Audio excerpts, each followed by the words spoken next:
जय श्री कृष्णा, जय श्री राधे। दोस्तों, एक समय की बात है जब माँ शक्ति पार्वती भगवान भोलेनाथ से दूर हो गईं। उनके दूर होने से भोलेनाथ को वैराग्य हो गया और इसका प्रभाव इतना अधिक हुआ कि पूरी पृथ्वी पर हाहाकार मच गया। स्वयं भोलेनाथ पर भी इसका प्रभाव पड़ा। वैराग्य होने से पूरी धरती का संतुलन बिगड़ गया। चारों तरफ हाहाकार होने लगा। संसार की ऐसी हालत देखकर भगवान विष्णु को चिंता सताने लगी कि महादेव को वैराग्य से निकलने के लिए एक तरकीब सोची। उन्होंने गरुड़ को धरती पर सांपों को मारने के लिए धरती पर भेजा। गरुड़, हमारी इच्छा नहीं है कि सांपों को मारा जाए, लेकिन महादेव को वैराग्य से निकालना है। अतः गरुड़, तुम पृथ्वी पर जाकर सभी सांपों को मारने लगो। जो प्रभु की आज्ञा, नारायण का आदेश पाकर गरुड़ धरती पर सांपों को मारने लगे। गरुड़ का ऐसा अत्याचार देख सभी सांप बहुत घबरा जाते हैं। उनमें हाहाकार मच जाता है।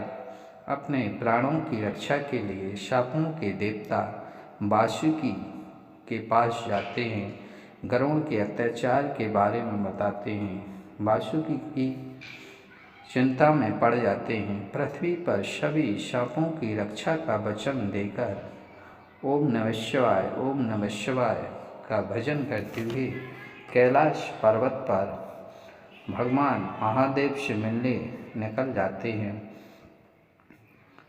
कैलाश पर्वत पर महादेव अपने ध्यान में रहते हैं। तभी भगवान महादेव की आंखें खुलती हैं और वह वासुकी से कहते हैं, यहाँ आना तुम्हारा कैसे हुआ? वासुकी ने बताया, इस वक्त हम नागों को आपकी सहायता की आवश्यकता है। भगवान भोलेनाथ ने कहा, वासुकी, तुम मेरे सबसे प्रिय भक्तों में हो। आज तुम्हारा कैलाश पर्वत पर आना किस कारण होगा? वासुकी ने कहा, भगवान, सांपों के रहने के लिए नागलोक मिला, जिसमें से कुछ सांप पृथ्वी पर भी रहते हैं। पृथ्वी पर गरुड़ देव सांपों की हत्या कर रहे हैं, अत्याचार कर रहे हैं। भगवान उनकी प्राणों की रक्षा करें, तुम परेशान मत हो। वासुकी, भगवान भोलेनाथ ने कहा, हम तुम्हारी रक्षा करेंगे। वासुकी भोलेनाथ से मिलने के बाद कैलाश पर्वत से पृथ्वी लोक आ जाते हैं। गरुड़ और वासुकी अपने असली रूप में आकर भयंकर युद्ध करते हैं। एक दूसरे का वार शुरू हो जाता है। तभी गरुड़ का भार वासुकी पर भारी पड़ जाता है और वासुकी घायल हो जाते हैं, गिर जाते हैं। तभी भगवान महादेव वहाँ आ जाते हैं। तब वासुकी महादेव से प्रार्थना करता है, हे महादेव, मेरे प्राणों की रक्षा करो, मुझे गरुड़ देव से बचाओ प्रभु। भगवान महादेव गरुड़ को समझाते हैं, लेकिन गरुड़ नहीं मानते और अपना वार करते रहते हैं। अब महादेव भी वार करने लगते हैं। वार करते करते महादेव गरुड़ को घायल कर देते हैं। गरुड़ नीचे गिर पड़ता है। गरुड़ भगवान नारायण का जाप करने लगता है। तभी नारायण भगवान वहाँ आ जाते हैं।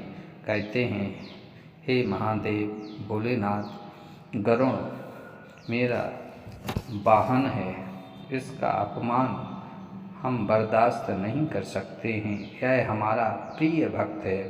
हमारे कहने पर ही गरुड़ ने सांपों का अंत किया। सांपों का रहने का स्थान तो नागलोक है, लेकिन यह पृथ्वी पर क्यों रहते हैं?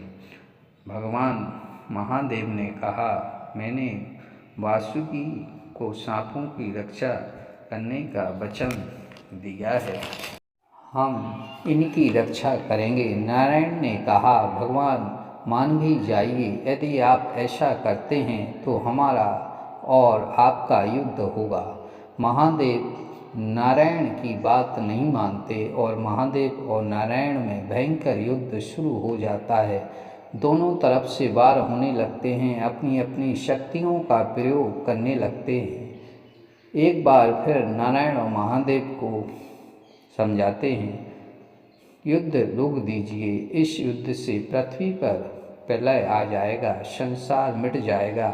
आप सांपों की सहायता बंद कर दें प्रभु। महादेव ने कहा, कर्म और धर्म अलग अलग नहीं हो सकते।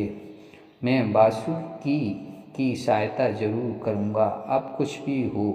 इतना कहकर फिर युद्ध शुरू हो जाता है। अपने अपने बार शुरू कर देते हैं। चारों तरफ बिजली कड़कने लगती है, तूफान आ जाता है, पृथ्वी कांपने लगती है, हाहाकार मच जाता है। जानवर इधर से उधर भागने लगते हैं, प्राणियों में हाहाकार मच जाता है, देवता भी कांपने लगते हैं। महादेव के वार से नारायण घायल हो जाते हैं। ब्रह्मा जी यह देखकर चिंतित हो जाते हैं, यदि यह दोनों शांत नहीं हुए तो सृष्टि का अंत हो जाएगा।